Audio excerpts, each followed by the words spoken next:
안녕하세요. 나그네교회 교우 여러분, 그리고 영상을 함께 보고 있는 사랑하는 그리스도 안의 형제와 자매된 교우 여러분, 여러분 모두에게 우리 주 예수 그리스도의 은혜와 평강이 충만히 임하기를 축복합니다.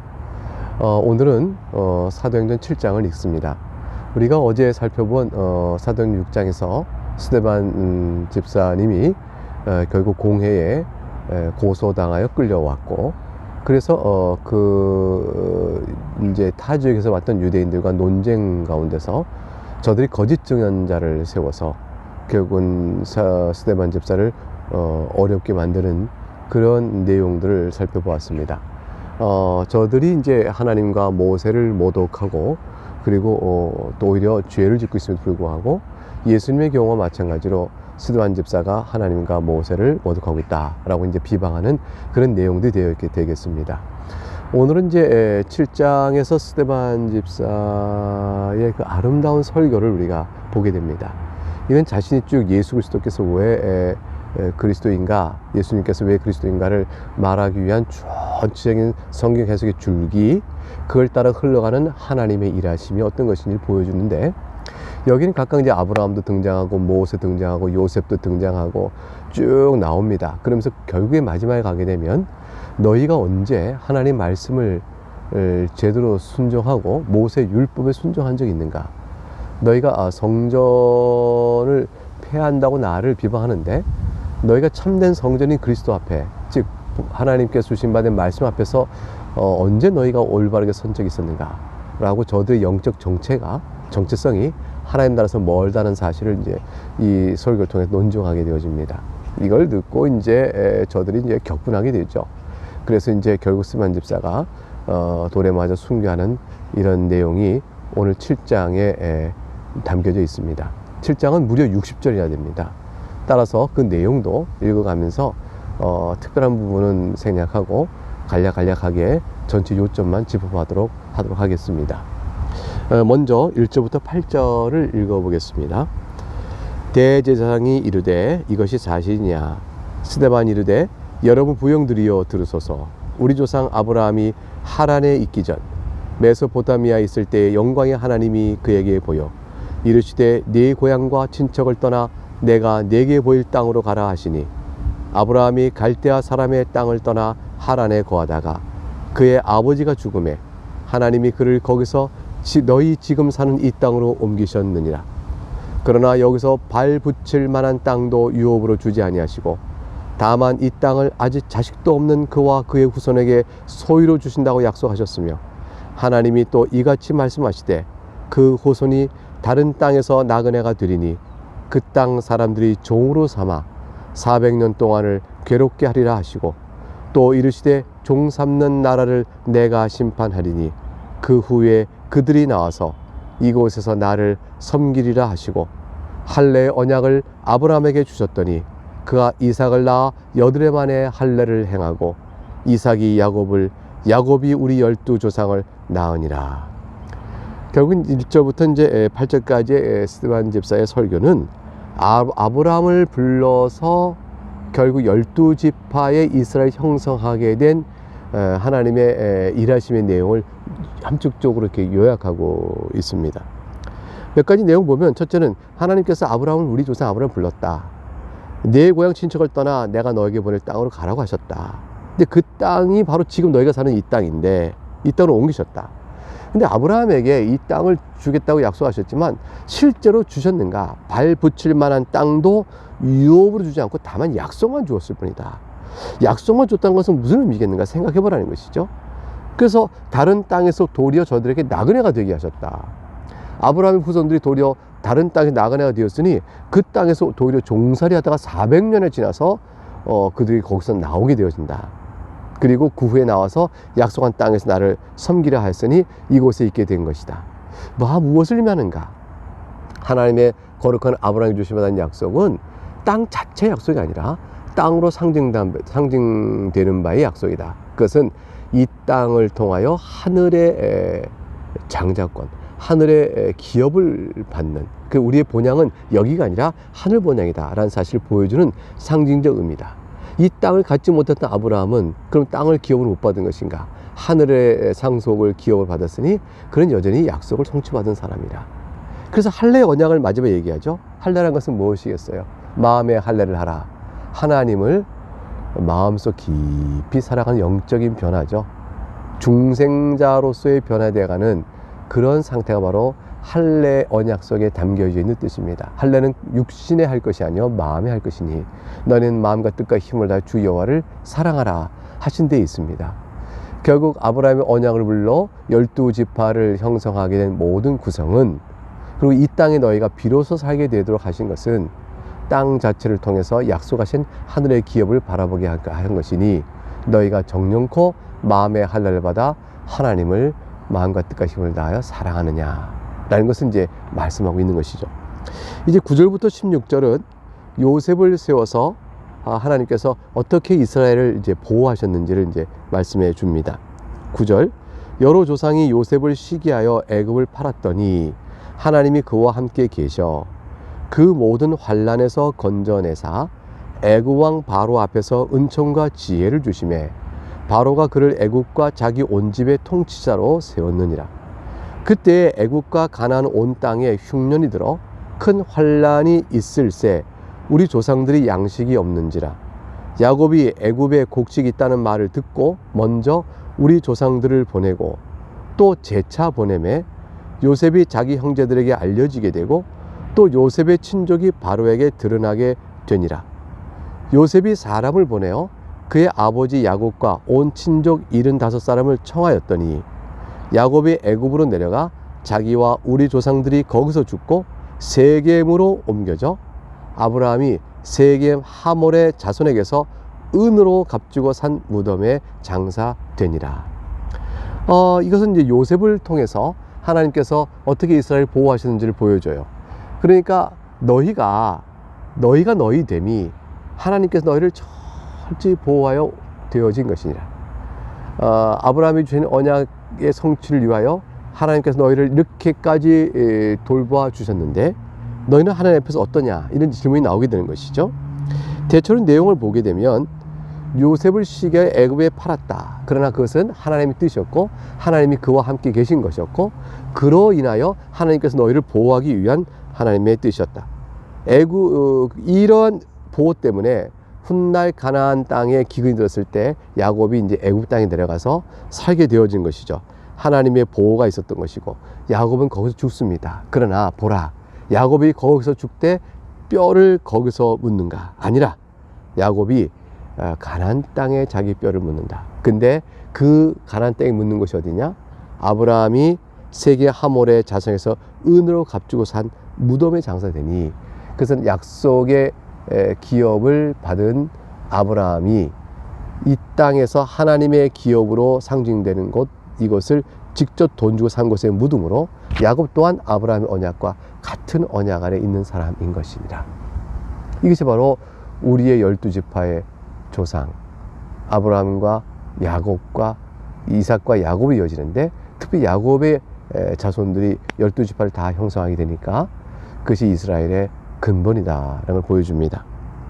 17절에서 36절은 이러한 역사 속에서 모세의 얘기를 합니다. 아브라함 언약, 야곱은 12지파의 육적인 혈통을 구성하는 하나님의 특별한 부름을 받은 사람, 12지파를 통해 하나님 나라를 세워감에 있어서 모세처럼 쓰임받은 사람이 또 없죠. 모세를 또 특별히 언급을 합니다. 17절부터 36절까지 말씀을 읽겠습니다. 하나님이 아브라함에게 약속하신 때가 가까움에 이스라엘 백성이 애굽에서 번성하여 많아졌더니 요셉을 알지 못하는 새 임금이 애굽 왕위에 오르매 그가 우리 족속에게 교활한 방법을 써서 조상들을 괴롭게 하여 그 어린 아이들 내버려 살지 못하게 하려 할세. 그때 모세가 났는데 하나님 보시기에 아름다운지라 그의 아버지 집에서 석 달 동안 길리더니 버려진 후에 바로의 딸이 그를 데려다가 자기 아들로 기르매 모세가 애굽 사람의 모든 지혜를 배워 그의 말과 하는 일들이 능하더라.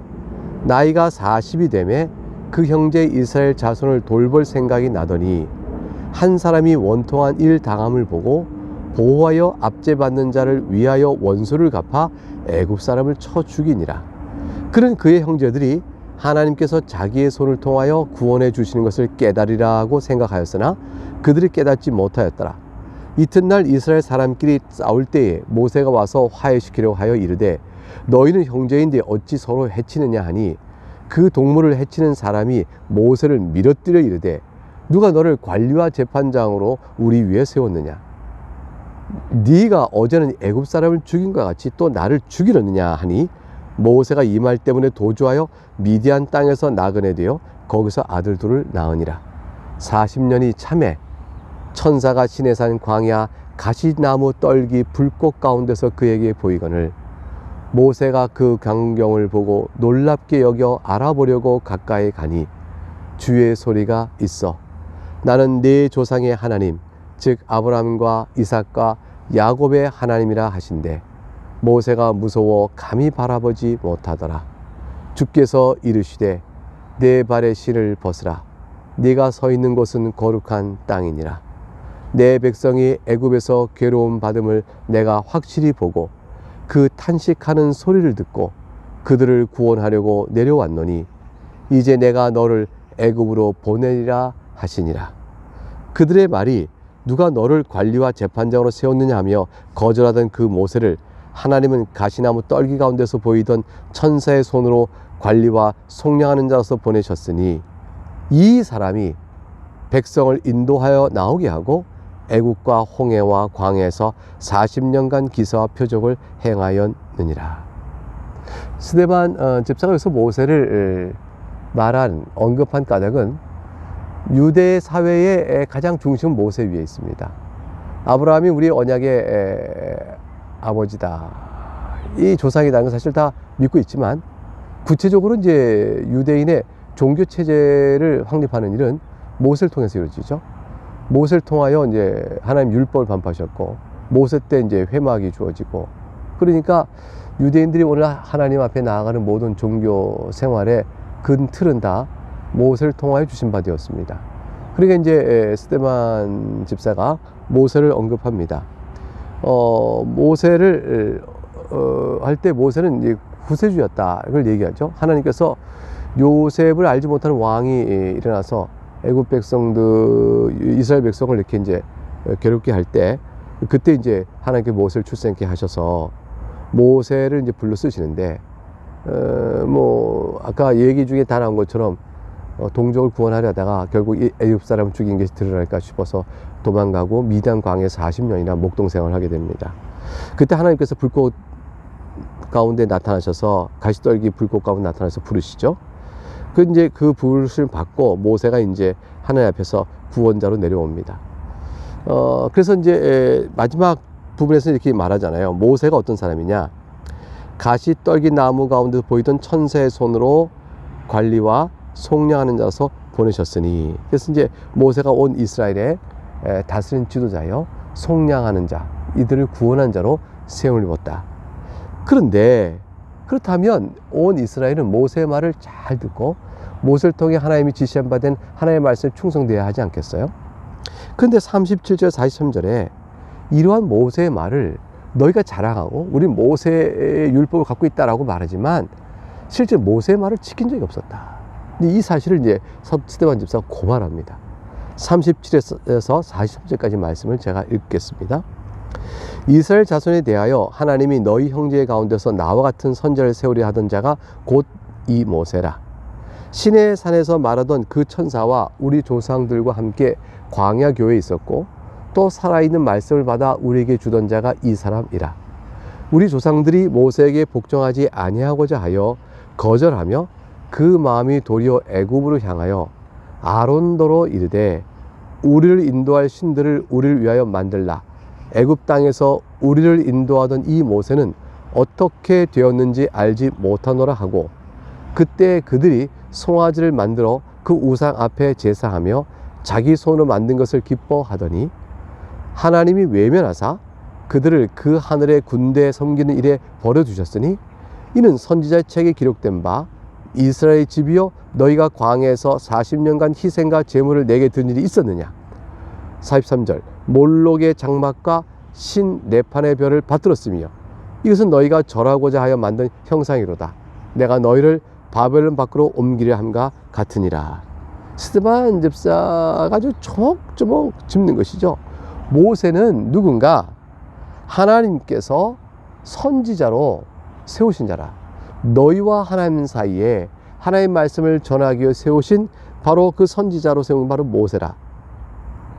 너희 형제 가운데 나와 선지자 세우라 이렇게 하나님이 세우실 것이라 말한 자가 이 모세인데, 모세는 바로 그 뒤에 올 진정한 선지자에 대한 예표요 그림자로 세워진 자라. 너희가 모세의 말을 제대로 들으면 뒤에 모세가 나와 같은 선지자를 세울 것이라 말했던 참 선지자 그 예수의 말을 너가 또한 알아들었을 거라 그 말이죠. 근데 너희가 하나님 세워진 모세의 말을 듣지 아니하니 뒤에 세워진 참된 선지자 예수의 말을 너희가 듣지 못하는 것이라 말하는 것입니다. 우리 조상들이 모세에게 복종하지 아니하였다.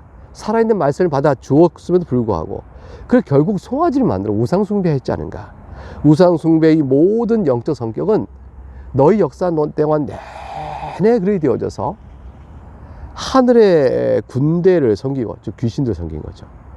그리고 광야 40년 동안 하나님께서는 한 번도 저들이 희생과 제물을 받은 적이 없다고까지 말씀하셨어요.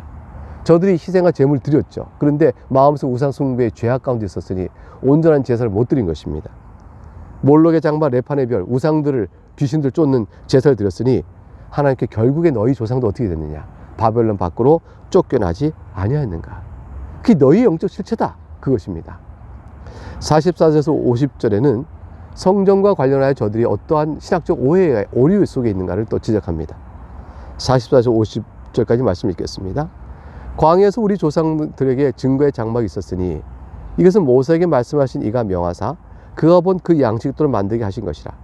우리 조상들이 그것을 받아 하나님이 그들 앞에서 쫓아내신 이방인의 땅을 점령할 때에 여호수아와 함께 가지고 들어가서 다윗 때까지 이르니라. 다윗이 하나님 앞에서 은혜를 받아 야곱의 집을 위하여 하나님의 처소를 준비하게 하여 달라고 하더니 솔로몬이 그를 위하여 집을 지었느니라. 그러나 지극히 높으신 이는 손으로 지은 곳에 계시지 아니하시라니 선지자가 말한 바 주께서 이르시되 하늘은 나의 보좌요 땅은 나의 발등상이니 너희가 나를 위하여 무슨 집을 짓겠으며 나의 안식할 처소가 어디냐. 50절 이 모든 것이 다 내 손으로 지은 것이 아니냐 함과 같으니라. 오해는 무엇일까요? 저들은 자신들이 만든 그 성전에 하나님이 갇혀 계신 줄 알았어요. 그래서 성막이 있으면 보호받고 성전만 있으면 우리는 어떠한 것으로부터 보호받는다 생각하고 성전을 기도하는 집이 아니라 장사하는 집이요 강도의 소굴로 만들었어도 저들은 괜찮다 생각한 것이죠. 그러나 하나님이 성전에 갇혀 계실 수가 없듯이 참으로 성전 주심의 의미를 바로 알아야 되는데, 이 성전인 것은 하늘에 있는 양식을 본따 만든 것이 되어 있어요. 그러니까 참 성전은 하늘에 있죠. 그 하늘에 있는 참 성전은 예수 그리스도 안에서 이루어지는 거거든요. 그러니까 성전은 하나님의 임재요. 하나님의 임재는 죄인 가운데 있지 못하고 죄의 용서를 받아야 하는 것이고, 그에 따라서 성전에서 제사가 이루어지는 것이고, 죄 사함 받은 자에게 베풀어지는 하나님의 용서를 생각하여 모세의 율법대로 순종해 살아가야 될 저들의 책임과 감사가 있어야 되는데, 저들은 전혀 그렇지 못했으니 제물을 드려 성전을 세웠으니 마치 하나님이 그 짐승들의 피를 먹는 것처럼 성전에 갇힌 것처럼 그렇게 의식주의적이며 형식적이며 기계적인 형태로 저들은 나아갔던 것입니다. 그러나 스데반 집사님 얘기하시죠. 지극히 높으신 이가 손으로 지은 곳에 있겠느냐라고 말했습니다. 51절 53절은 이러한 유대인의 영적 상태가 얼마나 왜곡되어 있는지 이들의 영적 상태를 통렬히 지적합니다. 죄송합니다. 51절에서 53절 말씀을 읽어보겠습니다. 목이 곧고 마음과 귀에 할례를 받지 못한 사람들아, 너희도 너희 조상과 같이 항상 성령을 거스르는도다. 너희 조상들이 선지자들 중에 누구를 박해하지 아니하였느냐.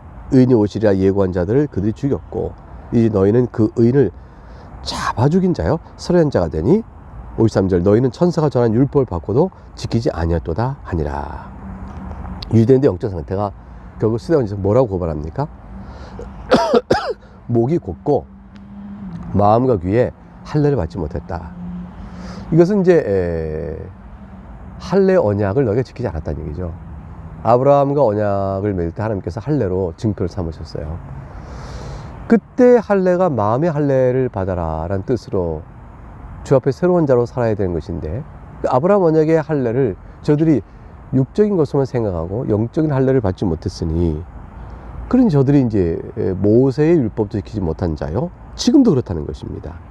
목이 곧고 마음과 할례 받지 못하여 항상 성령을 거스내 너희 조상과 똑같다 하고 말합니다. 너희가 선지자를 죽였고 천사가 전한 율법도 손에 쥐었으나 지키지 아니하는 하나님 앞에 패역한 자다. 결국 요점은 무엇입니까? 누가 모세를 모독하고 누가 하나님을 모독하느냐? 너희냐 우리냐, 그것입니다. 스데반 집사는 강하고 분명하게 성경을 통해 말했습니다. 너희다 라고 풀어내쳤습니다. 이제 마지막에 54절부터 60절에 안타까운 장면이 나옵니다. 유대인들이 스데반을 돌로 쳐서 스데반 집사가 결국 순교하는 장면이 나옵니다. 이때 사울의 이름도 등장하죠. 54절부터 60절까지 말씀을 읽겠습니다. 그들이 이 말을 듣고 마음에 찔려 분노가 일어난 거죠. 그를 향하여 이를 갈거든. 55절, 스데반이 성령 충만해 하늘을 우러러 주목하여 하나님 영광과 및 예수께서 하나님 우편에 계신 것을 보고 말하되, 보라, 하늘이 열리고 인자가 하나님 우편에 서신 것을 보노라 한데, 그들이 큰 소리를 지르며 귀를 막고 일제히 그에게 달려들어 성 밖으로 내치고 돌로 칠세. 증인들이 옷을 벗어 사울이라 하는 청년의 발 앞에 두니라. 그들이 돌로 스데반을 치니 스데반이 부르짖어 이르되, 주 예수여 내 영혼을 받으시옵소서 하고 무릎을 꿇고 크게 불러 이르되, 주여 이 죄를 그들에게 돌리지 마옵소서 이 말을 하고 자니라.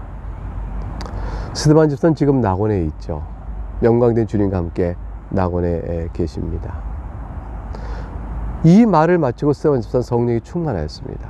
그래서 하늘을 우러봤더니 하나님께서 그 스데반 집사에게 영광을 나타내 보이시고 예수님께서 하나님 우편에 서신 것을 다 보여주셨습니다. 얼마나 감격스러울까요? 보라, 하늘이 열리고 인자가 하나님 옆에 서 있는 걸 내가 본다라고 말하니, 저들이 이제 신성 모독이라 하여 예수님 스데반 집사를 돌로 쳐 죽이게 됩니다. 스데반 집사는 돌로 쳐 죽는 그 순간을 두려워하지 않았습니다. 하늘의 영광을 보고 이제 엎드려 기도합니다. 주 예수여 내 영혼을 받으시옵소서. 저들이 죄를 저들에게 돌리지 마옵소서라고 잠이 듭니다. 우리의 소원은 우리도 한 인생 마치고 주의 낙원에 이를 때, 주님, 제 영혼을 주께서 받으시옵소서. 제 영혼을 주님께 의탁합니다. 약속하신 주님을 바라보며 이런 믿음의 고백 가운데 우리 영혼이 조용히 눈을 감을 수 있기를 바랍니다. 이 주 예수 그리스도 복음을 믿어 스데반 집사 함께 그 길을 믿음 따라 살다가 믿음 따라 죽는 그 길에 부름받은 우리 모두는 얼마나 영광스러운지요. 복음의 말씀을 잘 믿고 오늘 하루도 든든하게 감사함으로 살아가는 여러분 될 수 있기를 주의 이름으로 축복합니다. 감사합니다.